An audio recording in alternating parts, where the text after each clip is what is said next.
دیا. یہ سب ایک ہی صف میں کھڑے ہیں, یہ سب میچ فکس کیے ہوئے ہیں. جہاں ان کا بس چلتا ہے انہیں ڈیفینڈ کرتے ہیں, جہاں ان کا بس چلتا ہے انہیں ڈیفینڈ کرتے ہیں. معاملہ یہ ہے کہ کیا قوم کو کوئی بینیفٹ ملا ہے؟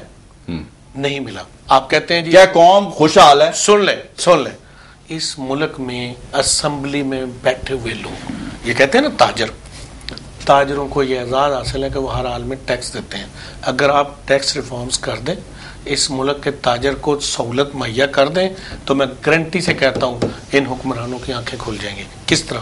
اس ملک کی اسمبلی میں بیٹھے ہوئے 100 میں سے 95% لوگ ٹیکس ہی نہیں دیتے, اور جو 5% ٹیکس دیتے ہیں بہت کم ہے.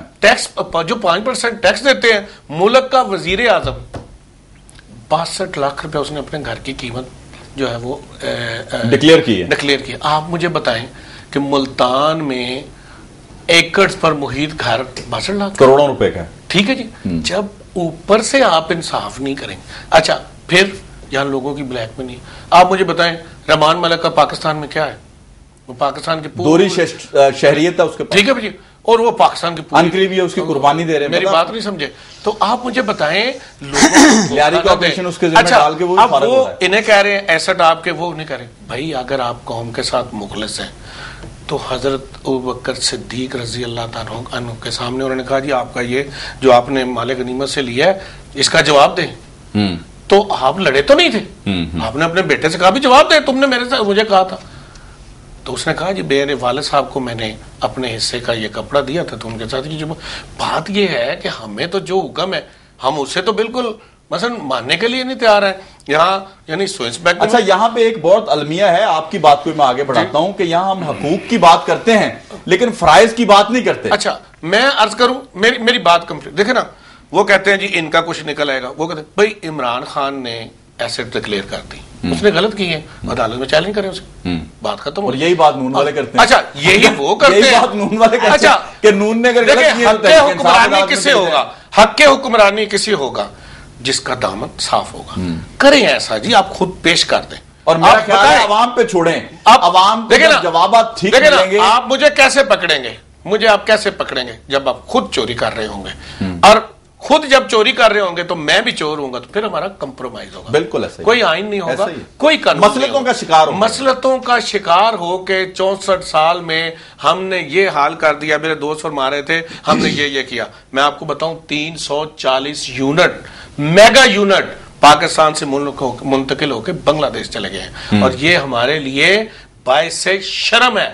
بالکل وہ مملکت کا ٹکڑا جو ہم نے اپنی انا کی بھیڑ چڑھا دیا تھا, آج وہ تو دنیا میں خوشحال گارمنٹ کے انڈسٹری کی وجہ سے خوشحال جانا جاتا ہے, اور ہم جو قدرتی وسائل سے مالا مال لوگ ہیں, زرعی ملک ہونے کے باوجود نہ بجلی ہے نہ کھانے کو روٹی ہے, روز چینی مہنگی ہو جاتی ہے. یعنی آپ بتائیں, آپ کو اس اسکینڈل کا پتہ ہے, چینی کے اسکینڈل میں 2.5 کھرب روپیہ بنایا گیا اس ملک کے حکمرانوں نے. بالکل یہ ہو رہا ہے جی. اور آپ مجھے بتائیں اس میں کون شامل نہیں تھا؟ کیا پیپلز پارٹی شامل نہیں؟ سارے کے سارے شامل. نون لیگ شامل نہیں تھی, قوم کے سامنے نہیں رکھا گیا. جہانگیر ترین صاحب بھی شامل تھے. بالکل شامل اگر تھے تو وہ بھی شامل ہونے چاہیے. میں عرض کر رہا ہوں کہ اگر میرا قائد بھی شامل ہے نا, تو اگر کوئی جرم کرتا ہے تو جی وہ مجرم ہے. میں آپ کو بتا دوں کوئی معافی نہیں ہے کسی کی. شاید اسی وجہ سے لوگوں نے نا اب بلا امتیاز جو ہے وہ اٹیک شروع کر دیا. میں عرض کروں قوم کو جب تک آپ جواب دینا, میں نے جو مثال دی ہے نا آپ کو, یہ کام آپ نہیں کریں گے تو آپ اس ملک کو نہیں چلا سکتے. اس ملک کے تاجروں یا دیگر لوگوں کے دیے ہوئے ٹیکسز سے پاکستان کے خزانے سے 10 ارب 56 کروڑ روپیہ ایک دن میں خرچ ہوتا ہے آپ کی تمام اسمبلیز پہ, ممبران اسمبلیز پہ, پروٹوکول پہ, گورنر. آپ مجھے بتائیں یہ کتنا بڑا ملک ہے کہ اس کے باوجود اس کے وزیر کرپشن میں اندر ہے, انوالو ہے. اچھا چونکہ یہ وقت چونکہ کم ہوتا ہے, بحث کو سمیٹنا بھی ہے ہم نے, تو میں پروگرام کے آخر میں جیسا کہ آپ تینوں نے پوائنٹ آؤٹ کیے ہیں, کچھ آپ نے بتایا کہ جی ہم نے یہ مسائل حل کیے ہیں, آپ نے کچھ مسائل سامنے لے کے ہیں, میں آپ کو آخری آدھا منٹ دیتا ہوں, آپ کوئی میسج دینا چاہیں, آپ کوئی اپنی بات کرنا چاہیں, حل کی طرف جانا چاہیں. صدیقی صاحب سے شروع کر لیتے ہیں. بسم اللہ. بات اصل میں یہ ہے کہ سیال صاحب نے بھی 30 سیکنڈ ہے. سیال صاحب نے بہت اچھی گفتگو کی اور بالکل بہت سی باتیں مجھے ان کی پسند آئی اور انداز بھی ٹھیک تھا اور کچھ حقائق تسلیم, اعتدال پسندی کے ساتھ, اور یہی ہونا چاہیے اور ایسے ہی ملک چلتا ہے. لیکن صرف ایک بات کہوں گا کہ انہیں وزیر اعظم کا 8 کنال کا گھر تو نظر آ گیا, وہ ابھی بھی ڈبل سٹینڈرڈ تھوڑا چلا ہے کہ وہ 300 کنال کا گھر نظر نہیں آیا.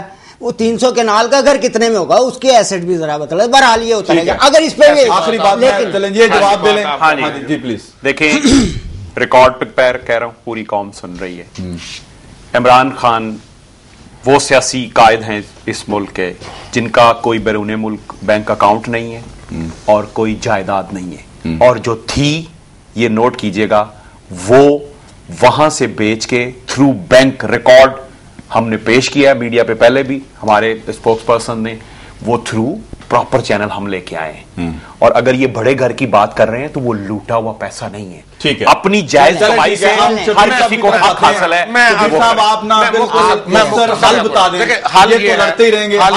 آئین اور قانون کی بالادستی, اور اس آئین اور قانون کی بالادستی یہ ہے یہاں سے شروع ہوگی کہ جو لوگ حق حکمرانی رکھتے ہیں خود کو قوم کے سامنے پیش کریں. کس کس نے منی لانڈرنگ کی ہے, کس کس نے اس ملک کا پیسہ لوٹا ہے, کا ریکارڈ پر موجود ہے. آج یہاں پر جس وقت مشکل وقت آتا ہے تو ایک دوسرے کے اوپر الزامات تو لگا دیے جاتے ہیں, لیکن اسے پروف کرنے کے لیے میچ فکس کر دیا جاتا ہے, اور بلکہ اس سے ہمیں باہر گواہیاں اور ثبوت غائب کر دیا جاتا ہے. اس لیے ہمیں اس قوم کو اب دھوکے میں نہیں رکھنا ہے. ہمیں چاہیے کہ ہم لوگوں کے سامنے سچ بولنا شروع کر دیں.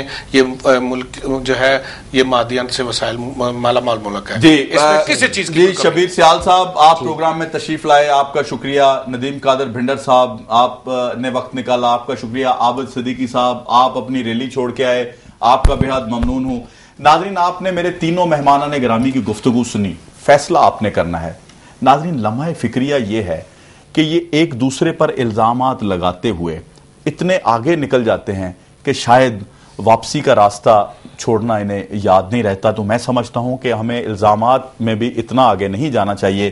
ہم آخر پارٹیوں میں تو ہیں, مختلف پارٹیوں میں اختلاف رائے رکھنے کا حق ہے, سیاست کرنے کا حق ہے, لیکن ہم بھائی بھائی بھی ہیں, ایک کلمہ پڑھنے والے ہیں. ضرور ہم نشاندہی کریں, فیصلہ آپ نے کرنا ہے. میں اس شعر کے ساتھ ختم کرتا ہوں کہ میری دعاؤں میں ایک درد جگمگاتا ہے, میری دعاؤں میں ایک درد جگمگاتا ہے, یہ میرے ہاتھ پہ کس نے مسل دیے جگنوں. اسی کے ساتھ اپنے جواد شمسی کو اجازت دیجیے. اللہ حافظ.